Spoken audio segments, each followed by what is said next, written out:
Shop à Douglasville en Géorgie. Salut cow-boy, j'adore ta dégaine. Je voudrais que mon salon soit un lieu vraiment convivial. J'aime les jours où on a des hommes séduisants, comme ça je peux flirter un peu. On est un petit salon familial du Sud. On coiffe tout le monde. Les enfants comme les personnes âgées. On ressemble au personnage du film Potin de femme. Où est Geezer? Il vient pas? Non, pas aujourd'hui. Mais il y a 6 mois, la moitié du personnel de Pat a claqué la porte. Le salon est en sous-effectif et se trouve au bord de la faillite. Quand les coiffeuses sont parties, le salon a commencé à décliner. La réputation du salon est touchée. Les gens sont en train de l'anéantir. Vous pourrez dormir avec les chiens. Ce n'est pas très professionnel. Si seulement je pouvais venir travailler en bikini. Les filles, s'il vous plaît, on se calme un peu. D'accord. Quand Pat vient travailler, elle voit ce local vide qui lui a coûté des milliers de dollars. Je dis ça toutes les semaines, mais je crois que je vais retourner me coucher. Tabata, j'ai perdu la moitié de mon personnel. C'est désastreux. Maintenant, il faut que je reparte à zéro à mon âge. J'ai extrêmement besoin de vous.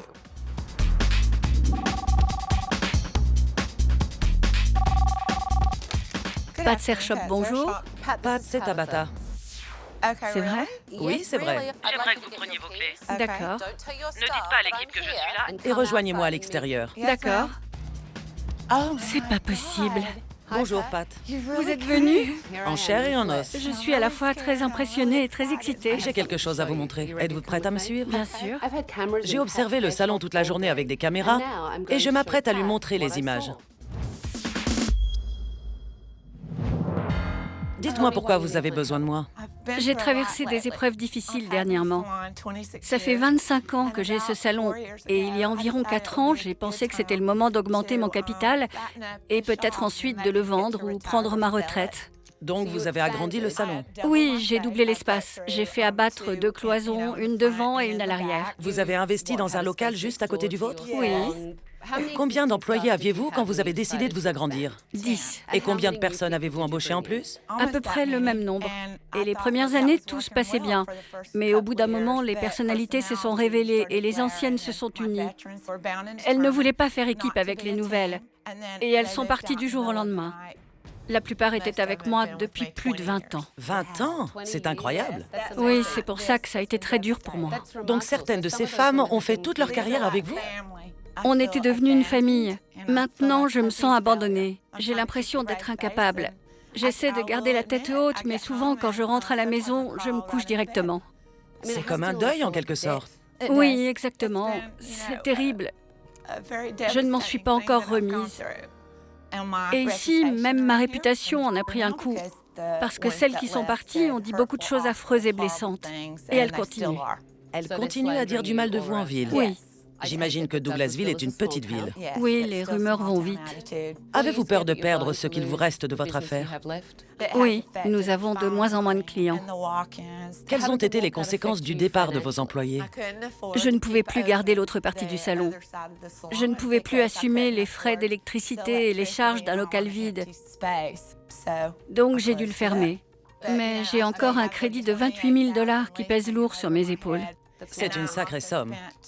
Et j'ai dépensé 25 000 $ pour aménager l'espace. Du coup, j'ai dû augmenter mon temps de travail. Oui. La semaine dernière, j'ai travaillé 6 jours. 6 jours, c'est beaucoup. Regardons un peu ce qui s'est passé aujourd'hui dans votre salon. J'ai hyper chaud, je meurs de chaud. Regardez, mes cheveux sont trempés dessous. Qui est-ce? C'est Mandy. C'est une shampooineuse. Elle a passé tout son temps à se coiffer devant les clients. Est-ce que ça vous semble normal? Non, pas du tout. J'ai vu Tracy, la responsable, envoyer des SMS pendant le travail au lieu de remettre Mandy à sa place. Oui.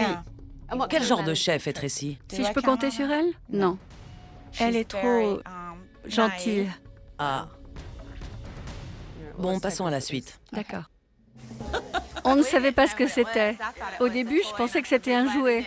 J'étais bien contente qu'il le laisse dans la voiture, mais après, on s'est aperçu qu'il l'avait dans son pantalon. Pendant que vous papotiez entre filles, une cliente est entrée dans le salon, personne ne l'a saluée, personne ne l'a même remarqué. Ça ne fait pas honneur à l'accueil sudiste chaleureux dont j'ai entendu parler. C'est vrai. Mais les clients nous connaissent tellement bien qu'ils font un peu comme chez eux. Alors on se laisse aller et on en fait de moins en moins.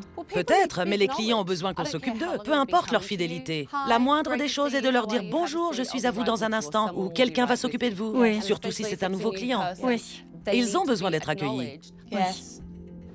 Voyons la suite. Tu veux bien faire le shampoing de Brenda, s'il te plaît? D'accord. Merci. Comment la coiffeuse sait-elle ce que la cliente souhaite si elle ne le lui demande pas? Cela fait peut-être 20 ans qu'elle a une mise en pli, mais peut-être qu'aujourd'hui, elle veut une crête d'Iroquois. D'ailleurs, j'ai remarqué des pratiques que je n'avais pas vues depuis une éternité. Parlez-moi un peu de votre salon. À votre avis, est-ce un salon de coiffure plutôt traditionnel? Oui, un petit salon du Sud. Très pittoresque. J'ai toutes sortes de clients. Jetons un coup d'œil. C'est pas vrai. Il faudrait baisser la clim, franchement. Je ne sais pas comment elles font, les vieilles. C'est vrai, quoi. Elles sont bien une minute et la suivante, elles disent qu'elles ont des bouffées de chaleur. Est-ce que vous voulez de ce conflit générationnel? Les jeunes coiffeuses s'opposent aux personnes plus âgées qui fréquentent votre salon? Elles doivent montrer plus de respect et rester à leur place. C'est vrai. Ces dames n'ont pas envie d'entendre parler de vieilles à leur sujet. Je comprends. Vous ne pouvez pas laisser dire de telles choses. Vous avez raison. Continuons. Comment allez-vous? Vous voulez une autre serviette? Oui. Qu'est-ce que vous faites en général? Vous discutez avec une autre cliente en attendant que le client ait terminé de se sécher les cheveux tout seul? Il a sa propre méthode pour le faire. Donc c'est la faute du client. Non? Vous ne pensez pas que vos clients aimeraient plus de professionnalisme? Certains, oui, mais d'autres viennent pour la bonne ambiance. C'est comme ça dans le Sud. Ça n'a rien à voir avec le Sud. Je ne vous attaque pas, je suis objective et je vous montre du doigt ce qu'il faut changer. Oui, j'ai besoin d'aide. Oui, je le confirme, c'est indéniable. Oui. Et je pense que vous avez besoin de plus d'aide que vous ne l'imaginez. Alors donnez-moi vos clés, je prends les choses en main.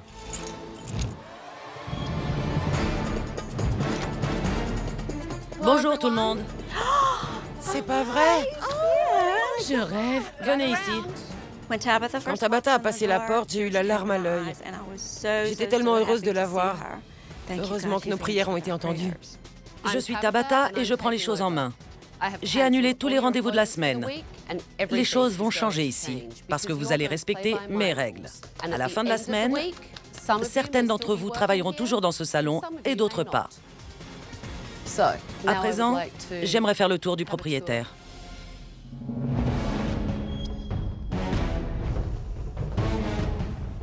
Pouvez-vous m'expliquer pourquoi ce pan de mur est peint de différentes couleurs? On n'a pas réussi à décider quelle couleur choisir. On ne savait pas quoi choisir, alors on a acheté des échantillons et... Et vous les avez essayés comme ça sur les murs? Oui. Je regrette, c'est vraiment ridicule. On a des clients qui nous ont fait des remarques. Alors comme ça, vous allez repeindre? Mais en fait, les essais de peinture sont là et rien ne se fait. Vous ne vous rendez pas compte à quel point tout fait vieillot ici. On dirait qu'on a pris des objets au hasard, rien n'est assorti. On se croirait dans le grenier de ma grand-mère. Et ce n'est vraiment pas pratique. Pat a récupéré d'énormes buffets dans une brocante C'est infernal. et les a mis dans son salon en guise de coiffeuse. Nom d'un chien. Une chatte n'y retrouverait pas ses petits. Si, je trouve toujours ce dont j'ai besoin. Ça me prend une minute. Le poste de votre responsable est le plus désordonné de tout ce salon. D'ailleurs, Tracy, j'ai une question à vous poser. Travaillez-vous toujours dans cette tenue? Oui, toujours. En short et en basket? Oui. En short? Je ne vois pas en quoi ma tenue va changer ma façon de couper les cheveux. Personnellement, je trouve que la façon de s'habiller de Tabata n'est pas du tout pratique. Qu'est-ce que c'est que ça? On avait abattu la cloison et comme j'ai dû fermer l'autre côté, c'est resté comme ça. J'ai du mal à croire que les employés de Pat sont partis il y a 6 mois. Les plaques de plâtre qui bouchent l'accès à l'autre partie n'ont toujours pas été peintes. Pat a complètement baissé les bras. Ici aussi, vous avez seulement recouvert les plaques de plâtre avec de l'enduit? C'est tout ce qu'on a pu faire avec l'argent qu'il me restait. J'aimerais jeter un coup d'œil de l'autre côté. Pourriez-vous me faire visiter? Bien sûr. Je n'y vais jamais parce que ça me touche encore beaucoup d'avoir perdu la moitié de mon salon. C'est trop frais et je le ressens comme un échec personnel. Vous avez totalement vidé cette partie. Oui, on a presque tout enlevé. Mais vous payez encore un loyer. Oui, le bail court encore sur 14 mois. C'est long. C'est très long pour une surface vide et inutilisée. Donc, vous n'envisagez pas de réinvestir cette partie? Je ne vois pas comment ce serait possible. Dans une petite ville, c'est difficile de trouver du personnel. Les gens savent ce qui s'est passé et ils préfèrent ne pas mettre le nez dans les problèmes. C'est quasiment impossible de pourvoir ces postes. Le départ de la moitié de l'équipe a vraiment coûté au salon. Oui.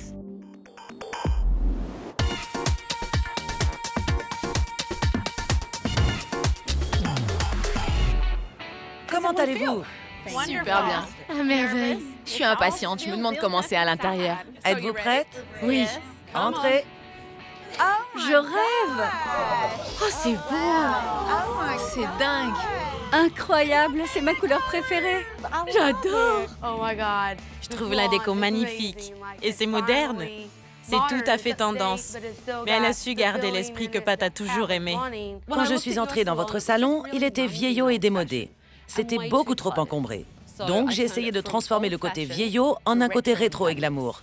Je voulais en faire un salon de coiffure du 21e siècle. Les buffets encombraient beaucoup trop l'espace. Je les ai donc enlevés pour les remplacer par ces petits meubles à tiroirs faits sur mesure. Je les adore. C'est superbe. Et mon nom est mis en valeur. En plus, tout le monde sait ce qu'il y a derrière ce mur. Bien sûr, Et mon nom est marqué dessus. Exactement. c'est ça. Quand j'ai vu le salon de coiffure, c'était époustouflant. Je l'adore. Ici, nous avons tout repeint. On ne voit donc plus les plaques de plâtre, d'accord? Merci. C'est formidable. C'est le plus beau de tous les cadeaux. Ça nous a permis de vraiment tourner la page sur ce qui s'est passé. On voit enfin que c'est un nouveau départ. Aujourd'hui, ce qui compte, c'est de faire du bon travail. Vous devez accueillir les clients, leur faire un diagnostic capillaire. C'est important pour reconquérir votre réputation. Et vous devez montrer l'exemple. En tant que shampooineuse, vous devez être présente dans le salon, pas seulement pour aider les coiffeuses. Vous devez vous assurer que les clients qui entrent sont bien accueillis et pris en charge. Très bien. Tracy, je vois que votre short s'est transformé. Il est beaucoup plus long. Mais vous êtes la responsable, vous devez montrer l'exemple. C'est vous qui rappelez les autres à l'ordre. À vos postes, les clients ne vont pas tarder. Bonjour. Bonjour. Avec qui avez-vous rendez-vous? Amanda et Sudena. D'accord. Bonjour, vous avez rendez-vous avec Tracy? Bonjour, comment allez-vous? Salon Bridget à Sweetsboro, dans le New Jersey. Salon Bridget? Très français. T'étais passé où? Ça fait 1 heure que t'es partie. Je faisais des courses. Bridget s'énerve tout le temps après ses employés. Elle va jusqu'à adopter cette attitude négative devant les clients. Et ceci est en train de faire couler son salon. J'ai environ 489 000 $ de dette. Cette fois, au moins, c'était pas moi. Ce serait pas arrivé si les pinces avaient été rangées. Le trio Bridget, mère et fille travaillant au salon, ça crée des tensions. Il faut que tu m'aides. À quoi? À nettoyer. Ma mère, je l'appelle Madame Propre, car c'est une vraie maniaque. Je vais pas rester assise à rien faire. Laisse-les faire, elles sont là pour ça. J'aime pas être inactive. Chelsea et moi, on fait le même travail. Sauf que Chelsea pense qu'elle a tous les droits juste parce que c'est le salon de sa mère. Je m'en vais. Bridget, c'est le genre de mère qui menace de punir ses enfants, mais qui au final ne fait jamais rien. Donne-moi ce téléphone. Sinon, tu vas faire quoi? Tu veux me virer? Ça sert à rien, personne ne m'écoute. Les tongs sont interdites, y a que moi qui ai le droit. C'est moi qu'il faudrait renvoyer. Tu veux bien me jeter tout ça à la poubelle, c'est à toi, non? Tabata, j'ai vraiment besoin que vous veniez m'aider au salon Bridget avant que je devienne folle et que je vire tout le monde, y compris moi. Parce que là, je suis à bout.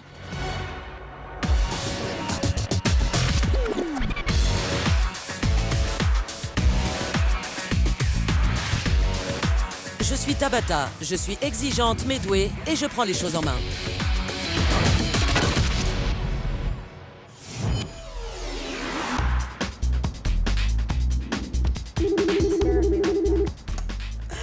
Salon Bridget, bonjour. Je voudrais parler à Bridget. De la part de qui, s'il vous plaît? Tabata. C'est Tabata. Mais non, arrête. Si, je t'assure. Allô? Bridget? Oui. C'est Tabata.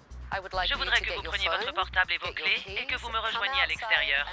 Et dites à Joyce, De ne rien dire aux autres. Vous m'avez dit d'amener quoi? J'ai oublié.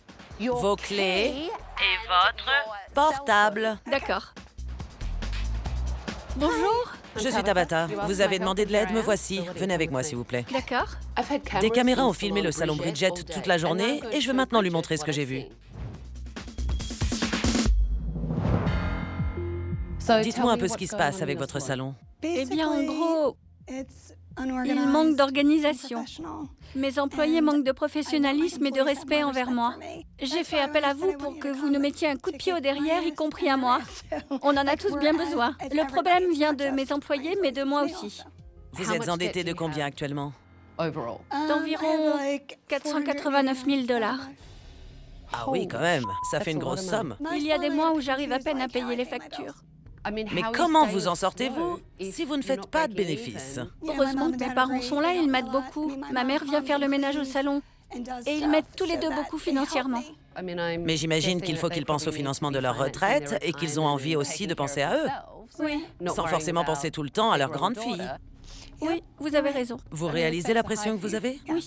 Est-ce que vous avez déjà pensé à fermer le salon? Oui, j'avoue que j'y ai déjà pensé. Avant, mon salon était plus petit et puis j'ai décidé de l'agrandir. Mais avoir autant d'employés à sa charge, c'est épuisant. Il faut tout le temps être derrière eux. Mais bon, c'est ça, être patron. J'ai trouvé que c'était le chaos total aujourd'hui dans votre salon. Et c'est comme ça tous les jours. Et vous n'avez rien fait pour y remettre un peu d'ordre? Vous n'avez pas du tout géré la situation. Votre salon ne marchera jamais tant qu'il ne sera pas mieux organisé. Ils ont deux règles, être à l'heure et ranger leur portable. Mais personne ne m'obéit. Vous avez une charte du personnel? Non. Donc pas de règles à part la ponctualité et le portable? C'est ça. Je ne pense pas qu'une charte ferait une grosse différence. Qu'est-ce que je devrais faire? Renvoyer tout le monde? Je pense pas que... Si c'est nécessaire, oui. À quand remonte votre dernière réunion du personnel? C'était il y a 2 mois. Pourquoi vous n'en faites pas plus souvent? Ils n'écoutent jamais rien et ils me tapent sur les nerfs. Donc vous préférez adopter la politique de l'autruche? Oui. Et faire semblant que tout va bien, C'est ça. plutôt que d'assumer vos responsabilités de patronne. Oui. Pourtant, je ne suis pas exigeante. Peut-être que vous feriez mieux de l'être davantage. Je fais des efforts, mais c'est épuisant. Et je sais que je ne les changerai pas. Il faudrait qu'eux aussi, ils y mettent un peu du leur pour que mon salon soit un succès. Mais si je suis la seule à faire des efforts, ça ne marchera jamais. Vous avez jeté l'éponge depuis longtemps, on dirait. Exactement. Nous allons maintenant regarder ce qui s'est passé aujourd'hui dans votre salon. D'accord. Salut Joyce. Jolie tenue. Merci. Parlez-moi de Jason. Jason, c'est un gamin, il est complètement irresponsable. Il arrive au salon tout débraillé et il se sert de la pièce du fond comme d'une chambre à coucher. Il pose ses affaires un peu partout dans le salon. Vous parlez de chambre à coucher. Il y fait la sieste? Parfois, on se regarde et on se dit « Mais il est où? Il est en train de dormir derrière. » Il est tout le temps fatigué, j'ai jamais vu ça de ma vie. C'est étrange. Ça ne devrait pas arriver devant les clients. Ça ne devrait pas arriver tout court. Ça s'arrête là, il n'y a pas à chercher plus loin. Ça ne devrait pas arriver. D'accord. Continuons. C'est normal que tu te promènes dans le salon avec une banane à la main? C'est toi qui m'as dit que je pouvais. Non, pas du tout. Mais j'ai faim. Vous avez besoin de quelque chose? Des boules Kies? Oui. Donc ça, c'est... Ma fille, Chelsea, c'est la réceptionniste du salon. Elle fait bien son travail? Oui, elle travaille bien. Pourtant, moi, je l'ai vue en train d'envoyer des textos. Oui. Il me semble que c'est l'une de vos 2 règles de base, non? Oui. Donc Chelsea est dispensée d'obéir aux règles juste parce que c'est votre fille? Tout le monde envoie des textos. Mais vous voyez, vous recommencez à dire tout le monde fait ça, donc ça sert à rien. À un moment donné, il va falloir que ça s'arrête. Lors de la dernière réunion du personnel, je leur avais demandé à tous d'arrêter avec les portables. Aujourd'hui, j'ai vu vos employés passer plus de temps dans la salle de repos à se préoccuper de ce qu'ils allaient manger à midi qu'à s'occuper des clients. C'est un sérieux problème. C'est de la démence. Continuons. Allez, roule. Allez. Roule. Bravo. Au moins, avec la chienne, vous faites preuve d'autorité. Oui, elle au moins, elle m'écoute. J'ai l'impression que vous préférez les animaux aux gens, je me trompe? Oui, c'est vrai. Parce que eux, au moins, ils vous aiment sans condition, ils ne se plaignent jamais. Vous avez beaucoup d'animaux? J'ai 2 chiens et un cheval. Et avec votre cheval, vous êtes autoritaire? Non. Je voudrais que vous regardiez la suite. Pourquoi tu les rinces comme ça? Pour qu'il ne reste pas de couleur sur la nuque des clients. Oui, mais là, ça coule dans leur dos. Non, je fais toujours ça. Ça, c'est votre assistante? Rachel. Je vous ai vu parler à vos employés avec une sorte d'agressivité passive et en plus, vous le faisiez devant les clients. Du Bloody Mary, du Bloody Mary. Bloody Mary, non? Cette couleur me fait penser à ça. Vous pensez que cette cliente reviendra? Je ne crois pas, non. Vous n'arriverez jamais à être une bonne patronne si vous vous montrez aussi négative et résignée. Oui. Ce n'est pas comme ça que vous arriverez à tirer le meilleur de vos employés et à leur fixer des objectifs à atteindre. Attendez, c'est pas fini. Tu voulais une salade de poulet? Non, un sandwich au poulet? Non! C'est pas vrai. Je voulais une salade de poulet. Bon, bah alors commande-la toi-même. J'y crois pas. Joyce, tu peux me commander une salade de poulet, s'il te plaît? C'est de la santé débile mentale. Pendant que vous faites un shampoing à votre cliente, vous traitez votre assistante et votre fille de débile mentale. Ça sort comme ça. Vous ne réfléchissez pas. Je ne réfléchis pas à ce que je dis. Croyez-moi, ça se voit. Oui. J'en ai vu assez. Donnez-moi vos clés, je prends les choses en main. Allons-y.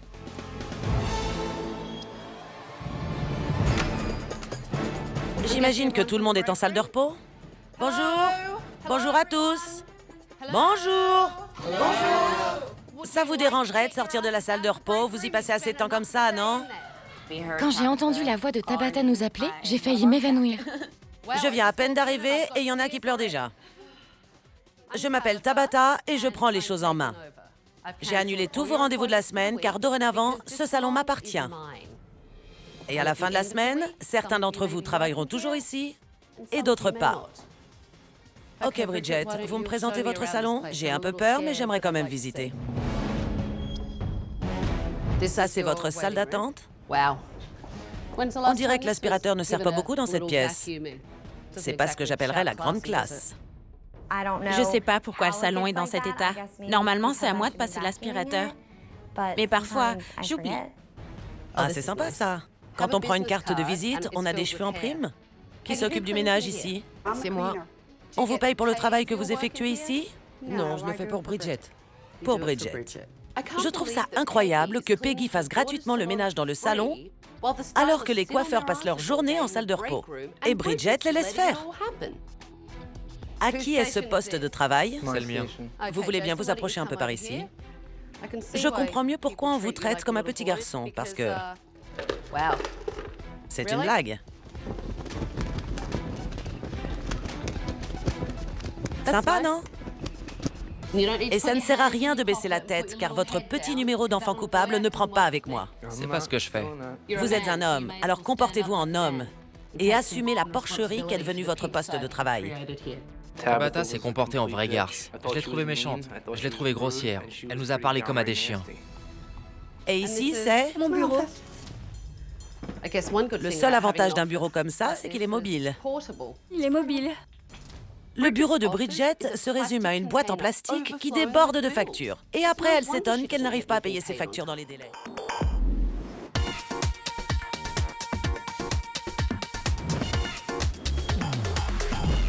Bonjour à tous. Bonjour. Comment allez-vous? Bien. On y va, vous êtes prêtes? Oui. C'est pas vrai! C'est super. C'est super. Oh, c'est beau! C'est pas vrai. Super. C'est génial. Tout va bien? C'est magnifique. Quand je suis entrée dans le salon, j'avais du mal à respirer tellement l'excitation était intense. J'en avais presque des vertiges. J'ai voulu faire de votre salon un endroit raffiné, avec une petite touche méridionale. J'ai fait faire un comptoir d'accueil spécialement pour vous. J'ai complètement revisité l'enseigne à l'entrée. J'adore. Vous remarquerez qu'il n'y a pas de fauteuil derrière le comptoir. Donc Chelsea, il va falloir rester debout. C'est ainsi qu'on accueille les clients. Plus de fauteuil derrière le comptoir, ça m'énerve. Parce que je vais être debout toute la journée. Mais je dois m'y faire si je veux garder mon job. J'ai pas le choix. J'ai choisi des couleurs sobres pour donner un côté chaleureux. Mais le bleu ajoute de la lumière à l'ensemble. C'est coloré, mais ça reste élégant. Allez-y, entrez. Vous avez un bureau. T'as enfin un vrai bureau. Ça vous plaît? J'adore. Jason, ce n'est plus votre chambre maintenant. Fini les micro-siestes. C'est maintenant un bureau avec un meuble de rangement. J'aurais plus besoin de trimballer ma boîte. J'adore mon bureau. C'est justement ce dont j'avais le plus besoin. Ça va m'aider à être mieux organisée et donc à être une meilleure patronne. Voici ma charte du personnel. Elle synthétise tout ce que j'attends de mes employés et les sanctions qu'ils encourent. Même des sanctions.